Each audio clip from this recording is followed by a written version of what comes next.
Um grande bom dia, gente! Grande, maravilhoso bom dia. Sejam todas bem-vindas e sejam todos bem-vindos para mais um Bora Ler a Bíblia. Esse dia você não vai viver um dia igual a esse tão cedo, porque hoje é dia 22/2/2022. Sim, só faltava ser às 22 horas e 22 minutos, mas aí não dá, né? Sejam aí todas bem-vindas. Mandar um abraço aí para a União de Piauí, galera aí que está acompanhando. Sejam todas bem-vindas, sejam todos bem-vindos. Já vão abrindo as Bíblias de vocês então em Gênesis capítulo 40. Gênesis capítulo 40. Hoje é um capítulo rápido, capítulo legal, capítulo de muitos detalhezinhos.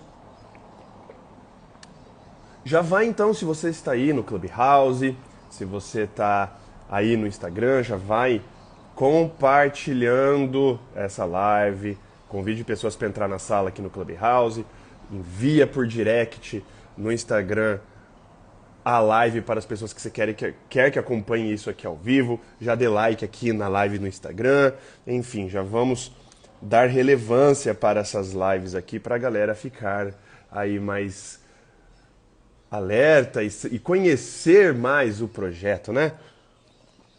Antes de começarmos então, bora fazer uma oração e aí a gente inicia a leitura do capítulo 40. Oremos. Pai amado e querido, a Ti todo louvor, toda honra e toda glória. Agradecemos porque o Senhor é o nosso Criador, é o nosso Salvador, nosso mantenedor, Pai.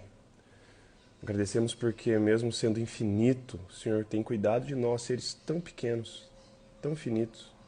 Carecemos tanto de Suas misericórdias, tanto de Suas bênçãos, Pai. O Senhor não se esquece de nenhum de nós, Pai. Agradecemos pelas bênçãos corriqueiras do dia a dia, coisas que nós nem paramos às vezes para prestar atenção, mas que são bênçãos, Pai, infinitas. Agradecemos porque temos um lar, temos um teto. Agradecemos porque temos uma cama confortável, gostosa, quentinha. Agradecemos porque hoje acordamos, estamos com vida, estamos com saúde, estamos com paz. E agradecemos porque agora temos a oportunidade de estudar a Tua Palavra. Outros lugares do planeta as pessoas não podem estudar a Tua Palavra de forma aberta, com liberdade, do jeito que nós estamos estudando. E nós somos agradecidos por isso, Pai. Nos faça reconhecer essa grande oportunidade que nós temos diariamente. E agora, Pai, ao abrirmos em Gênesis capítulo 40, queremos convidar o Teu Santo Espírito para estar conosco.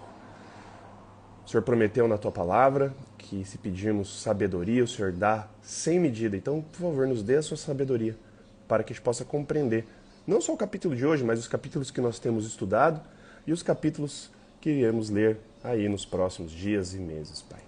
Seja com todos aqui que estão acompanhando ao vivo, seja também os que estão acompanhando a gravação. Tudo isso nós te pedimos e agradecemos por amor do Seu santo e maravilhoso nome, Pai. Amém. Muito bem, gente. Gênesis capítulo 40, então.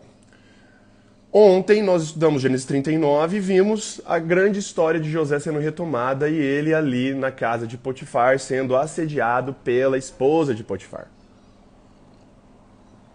Nós vimos no capítulo 37 que Potifar, ele era oficial do faraó e capitão da guarda. E nós vimos ali, né, que para ser um oficial do faraó você tinha que ser um eunuco. E ele era o capitão da guarda, era a pessoa que executava. A palavra capitão da guarda no hebraico o singular dessa palavra significa açougueiro, para vocês terem uma ideia, né, do que era a função então de Potifar.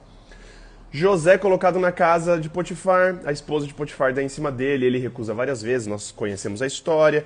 No final, ela acusa José que tinha dado em cima dela, sendo que tinha sido completamente o oposto.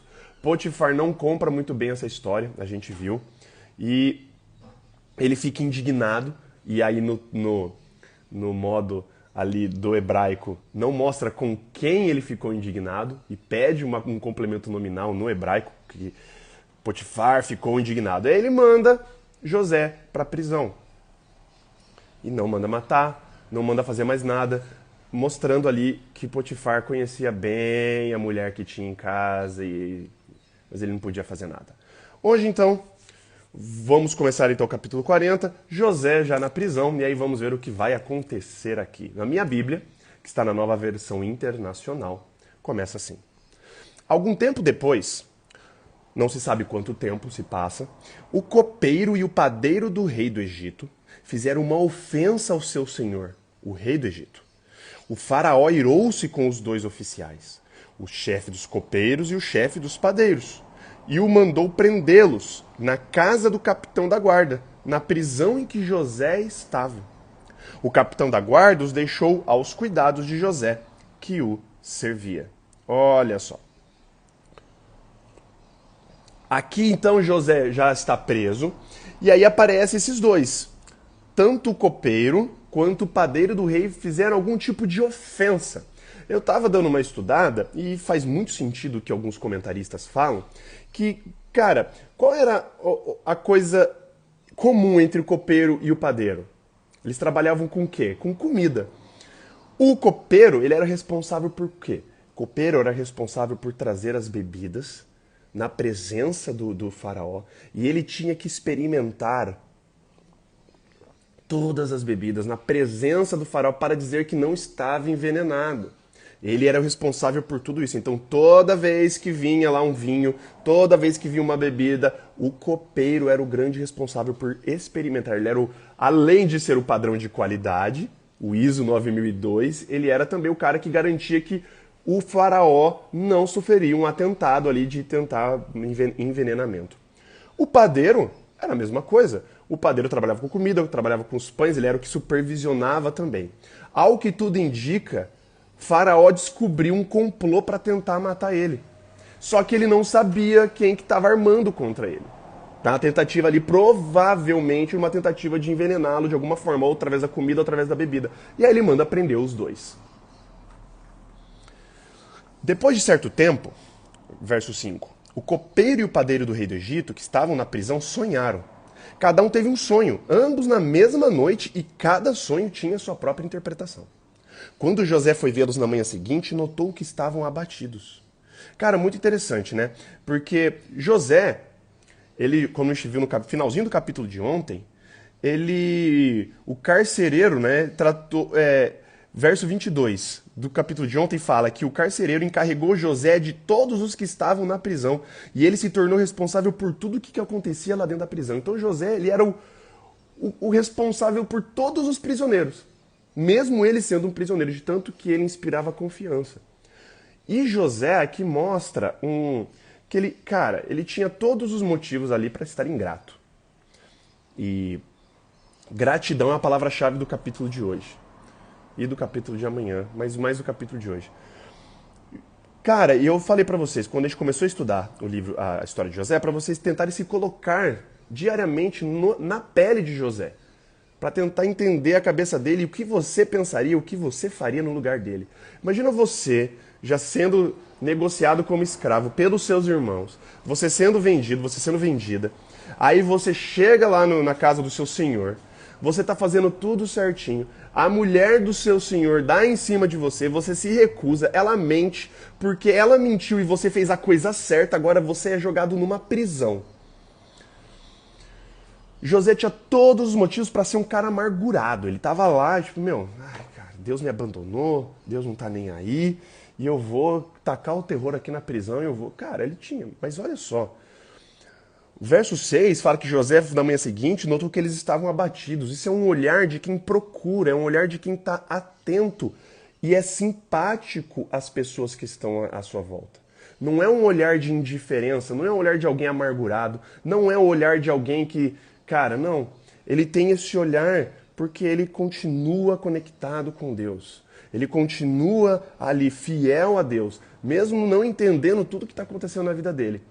Sabe, isso mostra que o ambiente que você está, o ambiente que eu estou, o ambiente que a gente está, nunca pode servir de desculpa ou de obstáculo, de muleta, para a gente falar que está difícil de servir a Deus. José, cara, é um exemplo muito, muito, muito forte disso. Sabe, às vezes, pastor, tá difícil lá na minha faculdade, todo mundo lá, né, pá, enfim, pastor, lá no meu trabalho, todo mundo faz coisa errada, eu não consigo, sei lá o quê. Não é, pastor, a minha família. O ambiente não é desculpa para você não ser fiel a Deus. O ambiente nunca pode servir de desculpa, cara. Não pode. Porque mais na fossa, mais no buraco do que José, e José continuava ali firme, isso não é desculpa. O fato é que José então nota que os dois estavam abatidos. Por isso perguntou aos oficiais do faraó que também estavam presos na casa do seu senhor: por que hoje vocês estão com um semblante triste? Se importando, cara. E eles responderam: tivemos sonhos, mas não há quem os interprete. Disse-lhe José: não são de Deus as interpretações? Conte-me seus sonhos. Já coloca para Deus a responsabilidade, ele nunca coloca para ele. Deixa que eu vou interpretar. Deixa que eu sei os seus sonhos. Não. Não são de Deus as interpretações? Verso 9. Então o chefe dos copeiros contou o seu sonho a José. Em meu sonho vi diante de mim uma videira com 3 ramos. Ela brotou, floresceu e deu uvas que amadureciam em cachos. A taça do faraó estava em minha mão. Peguei as uvas, espremi na taça do faraó e a entreguei em sua mão. Disse-lhe José: esta é a interpretação. Os 3 ramos são 3 dias. Dentro de 3 dias o faraó vai exaltá-lo e restaurá-lo à sua posição, e você servirá a taça na mão dele, como costumava fazer quando era seu copeiro. Imagina, notícia boa, né? Agora você imagina o tempo todo ali, ó.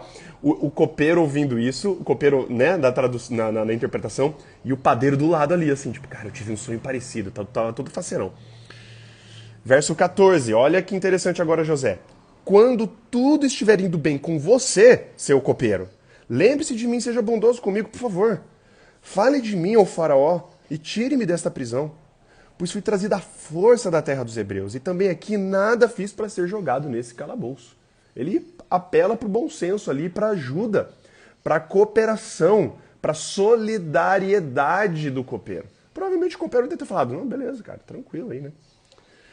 Verso 16. Ouvindo o chefe dos padeiros essa interpretação favorável, então o padeiro já ficou assim, né? Legal.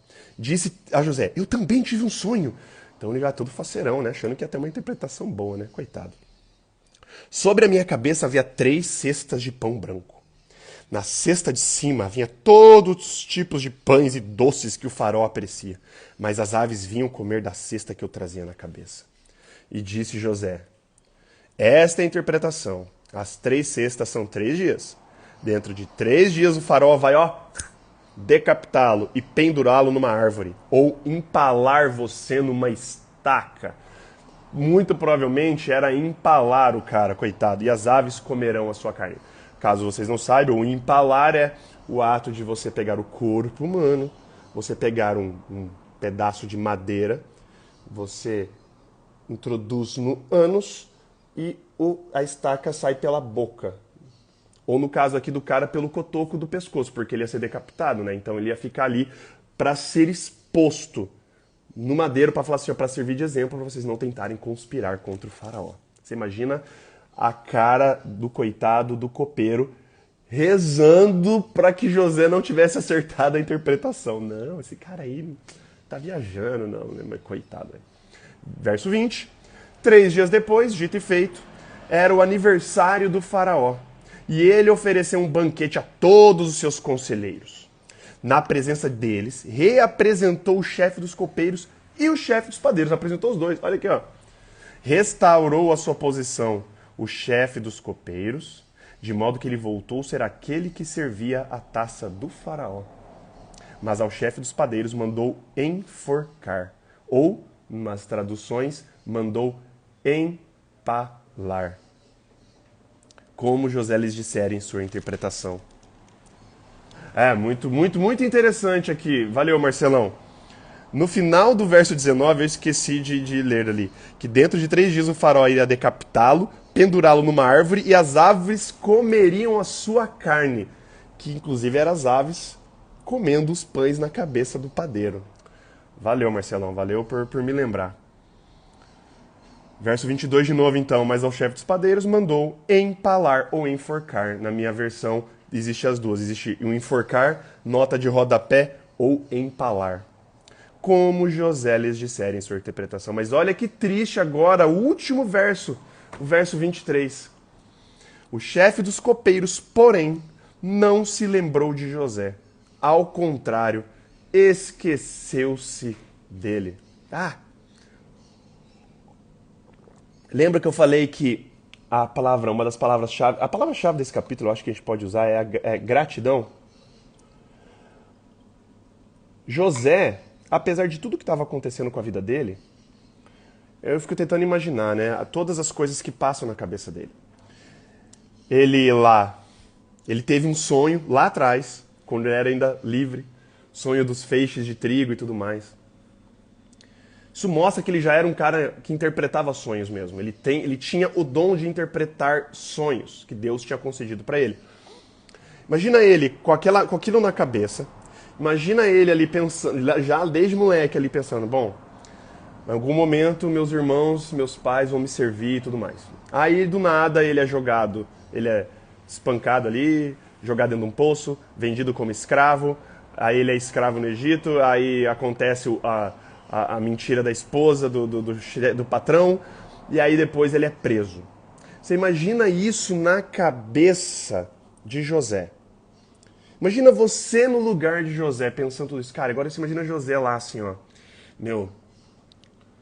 Interpretando sonho, cara, meu tempo aqui passando e nada de se cumprir. Aí ele pede pro copeiro lembrar-se dele no dia ali, né? Fala, ó, dá uma mão lá pra mim, pô, eu interpretei o teu sonho. Tô aqui preso. Se eu tivesse preso aqui justamente, eu nem pediria. Mas eu tô preso aqui injustamente, fui vendido como escravo. A esposa do meu patrão me armou essa cilada. Eu tô aqui preso. Só que mostra que o copeiro não se lembrou do José. Pelo contrário, se esqueceu dele.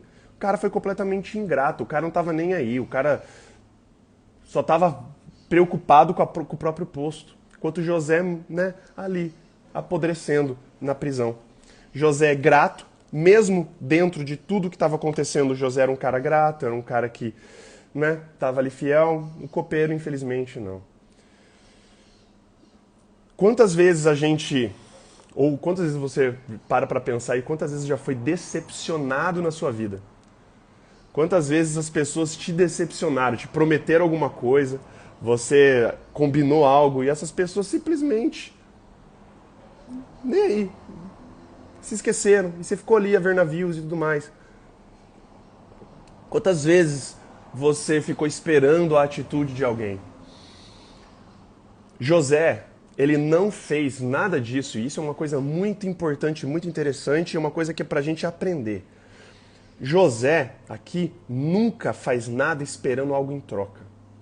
José era um cara bondoso, Deus estava com ele porque ele procurava Deus, e ele era um cara empático, ele era um cara que se preocupava, e ele fazia as coisas por bem, sem esperar algo em troca. Muitas vezes nós fazemos coisas esperando algo em troca. Nós somos seres humanos, né, cara? A gente é pecador, a gente é egoísta. E, inclusive, nós fazemos coisas para Deus. Presta atenção na minha frase. Nós fazemos coisas para Deus esperando que Deus faça coisas para nós. E sinto-lhes informar que isso não é bondade, isso não é gratidão, isso não é nada. Isso é um puro egoísmo disfarçado. Porque se você faz algo para Deus, esperando que Deus faça algo para você, então você está tentando fazer algo para você mesmo. Usando Deus como intermediário para você conseguir algo para você mesmo. José não tinha isso. E um dos grandes riscos que nós assumimos ao confiar em pessoas, infelizmente, é o risco de pessoas nos decepcionarem, trair nossa confiança. Mas não é porque existe a possibilidade, o risco de nós sermos traídos, de sermos enganados, de nós sermos esquecidos, isso não deve impedir a gente de fazer o bem, não importa quem. Não nos impede de sermos empáticos. Não nos impede de fazer o bem, de apresentar Deus para impactar a vida dessa pessoa. Porque também muitas pessoas nos decepcionam. Agora a pergunta é a reversa. Quantas vezes nós Você, eu, quantas vezes nós decepcionamos outras pessoas também? Duvido que exista alguém aqui que esteja ouvindo e que esteja vendo que nunca tenha decepcionado alguém na vida. Nós, do mesmo jeito que as pessoas nos decepcionam, nós decepcionamos também as pessoas. De qualquer forma, nós necessitamos da graça de Deus. Nós necessitamos desse amor dele. Nós iremos ver amanhã, e aí eu já vou dar um grande spoiler. Se você for no capítulo 41, logo depois ali que fala que o chefe dos copeiros não se lembrou do José, ao contrário, esqueceu-se dele, a gente vai ver aqui no capítulo 41 que não só ele se esqueceu, passaram-se 2 anos. 2 anos de José na prisão, depois de ter conversado e ter todo esse episódio do copeiro, e ele ainda estava lá e ninguém tinha se lembrado dele. Há quanto tempo você está se sentindo esquecida? Há quanto tempo você está se sentindo esquecido por Deus? E você está falando assim, pô, Deus me abandonou. Cara, você imagina José na prisão, cara. Imagina eu na prisão. Eu já teria falado isso para Deus. Deus, você me esqueceu. Deus, você não se lembra de mim. Você me deu um sonho lá atrás, me prometendo que os feixes, né, todos iriam se curvar, que eu ia, sei lá o quê, blá, blá, blá, blá. Mas não, eu devia estar viajando. Acho que eu comi muito aquele dia à noite. Tive aquele pesadelo, acho que eu enchi o bucho demais, comi um cordeiro ali que não deu muito bem. Eu estava brisando naquele sonho. Não é possível, pai. Você me esqueceu aqui nessa prisão. Eu estou apodrecendo aqui nessa prisão. Se eu tivesse no lugar de José, com certeza, eu me conheço, eu pensaria isso. Porque eu sou um ser humano muito ruim. Sabe? Imagina você sendo esquecido 2 anos na prisão. Enfim, mas isso é um papo para amanhã. A grande lição que nós temos que entender hoje é: ao você fazer o bem, ao você testemunhar, 2 grandes lições aqui para nossa vida desse capítulo. Cara, um capítulo aparentemente, né, corriqueiro, de interpretação de sonho, mas olha quanta coisa poderosa que a gente pode tirar. Primeira grande lição: o ambiente em que você está nunca pode servir de desculpa para você não se manter fiel a Deus. José estava sozinho, com a esposa do chefe, não tinha ninguém em casa, ninguém ia ficar sabendo. Ele podia ter transado com a esposa do patrão sem ninguém ter ficado sabendo. Ele se manteve fiel. Por ele se manter fiel, ele foi jogado no chilindró, ele foi para a prisão. Dentro da prisão, ele continuou mantendo o seu caráter, ele continuou mantendo-se fiel. Foi escolhido como chefe, os encarregados de todos os prisioneiros. Ele estava na prisão, não devia nada para ninguém, ele podia também ter tacado dane-se ali, falar assim, quer saber, Deus me abandonou, eu vou abandonar Deus. Primeira lição, então, o ambiente nunca pode servir de desculpa para você não se manter fiel a Deus. E segundo, as pessoas nos decepcionam, nós decepcionamos as pessoas. As pessoas são ingratas, nós somos ingratos, mas nem por isso nós devemos deixar de fazer o bem. E o nosso bem que a gente faz, nós temos que ter esse exercício, porque é complicado. Nós temos que fazer esse exercício de fazer o bem sem esperar algo em troca. Nós não podemos ter essa mente com as pessoas de nós fazermos o bem por interesse. Porque se nós fazemos isso no nosso dia a dia, de fazer o bem com o interesse das pessoas fazerem retribuir um bem para a gente depois, nós aplicaremos isso para o nosso relacionamento com Deus.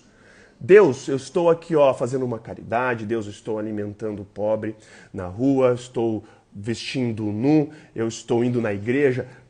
Deus, eu estou lendo a Bíblia todos os dias com o pastor Gustavo lá no Bora Ler a Bíblia. Deus, eu estou fazendo isso, estou indo para a igreja. Deus, estou fazendo o quê? Por favor, faz isso para mim. Se a gente cultivar relacionamentos interesseiros aqui, nós refletiremos esses interesses, esse relacionamento interesseiro com Deus. E eu já disse e eu vou repetir. Se você faz algo para Deus, esperando que Deus faça algo para você, você está querendo fazer algo para você mesma, para você mesmo.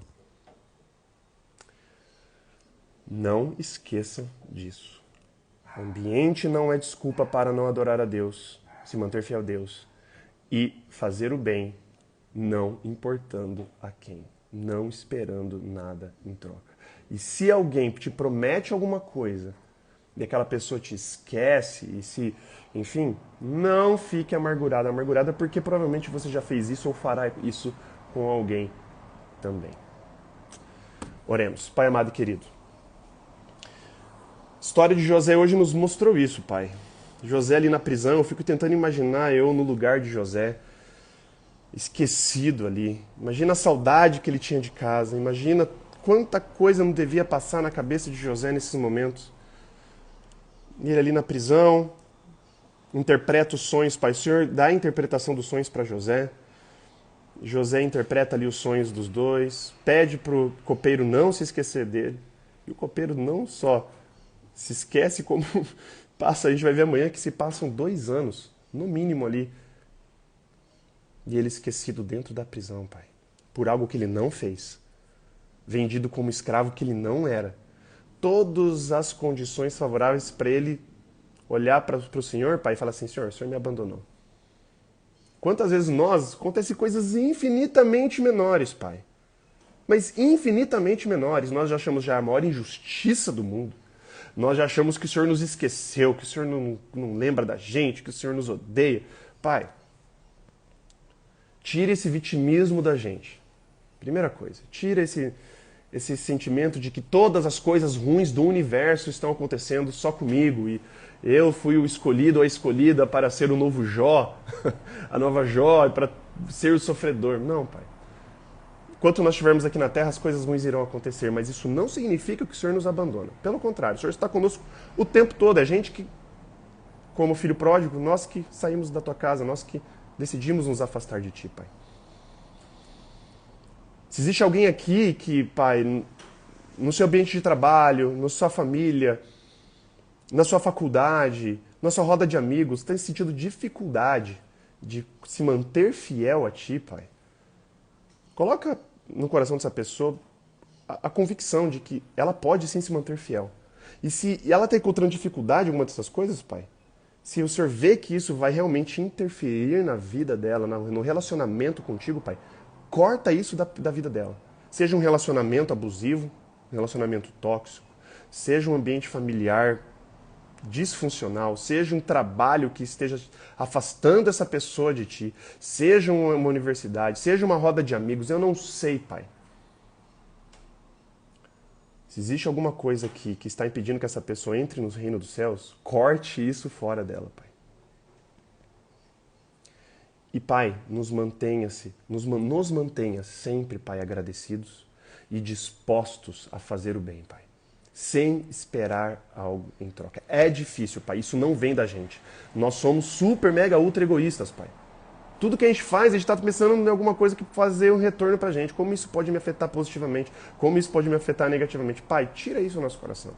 Que quando a gente fizer algo para outras pessoas, que a gente não espere nada em troca. É difícil, mas não é impossível. À medida que o tempo passa, o Senhor vai transformando o nosso coração se a gente permitir o Senhor fazer isso com a gente, Pai. Seja com todos que estão aqui, seja com as famílias aqui representadas. Nós sempre lembramos das famílias, dos amigos, Pai, de todos que estão aqui assistindo, acompanhando o Bora Ler a Bíblia. Eu não sei dos problemas que todos passam, Pai, mas o Senhor sabe, o Senhor conhece todas as coisas. Então, seja com todos aqui, Pai. Seja com as pessoas que estão passando por tragédias, Pai. Seja com a galera que está lá em Petrópolis, com as famílias que estão por lá enlutadas, a tragédia que ainda está lá, Pai.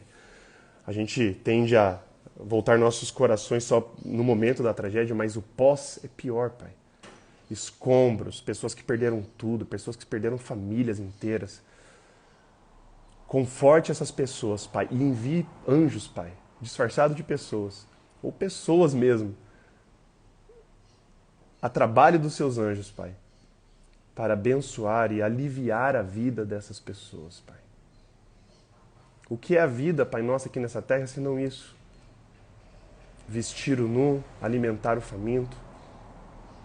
Pai, nos apresente esses menores do reino, para que a gente possa fazer a diferença na vida delas, com o intuito de apresentar o reino para essas pessoas, Pai. Perdoe também os nossos pecados e faltas, Pai. E, Pai, por favor, hoje, enfim, Eu quero pedir isso especialmente. Volta logo. É tanta tragédia acontecendo, enfim, a gente só ouve notícias ruins na TV. É corrupção, é tragédia, são mortes, assassinatos, é rumor de guerra, Pai, esses são os sinais, e como o Senhor disse, como estava aqui na terra, isso aqui são os princípios das dores, Pai. Mas, por favor, Pai, a gente sabe que para o Senhor voltar tem que acontecer tudo isso. E quando eu observo isso, eu não consigo não enxergar os sinais do seu retorno. Então, por favor, Pai, volta logo. Acaba com esse sofrimento, acaba com essa dor, acaba com todas essas tragédias, Pai. E nos leva para junto de Ti, Pai. Por favor, nós te pedimos. E agradecemos, Pai, por tudo. Por amor de seu santo e maravilhoso nome, Pai. Amém. Muito bem, gente. Queria agradecer aqui a presença de todos vocês. Queria agradecer aí mais uma vez a paciência, a compreensão e aí a perseverança de todo mundo aí que está acompanhando o Bora Ler a Bíblia. Nós fazemos isso todos os dias, de segunda a sexta, das 7h30 às 8 da manhã, sábados, domingos e feriados, das 8h30 às 9 da manhã, todos os dias lendo um capítulo da Bíblia por vez. Hoje lemos aí Gênesis capítulo 40, amanhã será Gênesis capítulo 41 e assim por diante. Então, se você tem curtido, se você tem gostado, eu vou mandar um abraço aqui para uma galera. Se você tem curtido, gostado, se você tem, acreditado no projeto do Bora Ler a Bíblia, por favor, fale desse projeto para as outras pessoas. Fala assim, olha, tem um pastor lá todo diferentão, que tem lido aí a Bíblia todos os dias, tem mostrado pontos de vistas que eu nunca tinha visto antes. Fala desse projeto para a galera. Convidem essas pessoas para participarem conosco aqui, tanto no ao vivo, que nós fazemos todos os dias, quanto nos nossos canais que nós temos. Temos o nosso podcast no Spotify, em que eu subo todos os dias o nosso estudo, e o nosso canal no YouTube também, em que eu subo o vídeo da live do Instagram. Beleza, gente? Então, se vocês se sentirem à vontade e quiserem participar, me adiciona como seu contato, tanto aqui no Clubhouse quanto no Instagram. Ativa o sino de notificação dos meus 2 perfis, lá para você ser avisado ou avisada toda vez que eu iniciar no Clubhouse a sala e aqui no Instagram a live. Você tem que clicar lá, me avisar toda vez que o Gustavo Ferelli iniciar a live. E aí estaremos aqui estudando juntos ao vivo todos os dias. Beleza, gente? Ficamos por aqui então. Um ótimo dia a todos vocês e até amanhã com Bora Ler a Bíblia, Gênesis capítulo 41. Amanhã é um capítulo grandão. Amanhã vai ser legal de ver. Beleza, gente? Um beijo, abraço. Deus abençoe a todos vocês. Valeus aí e falou!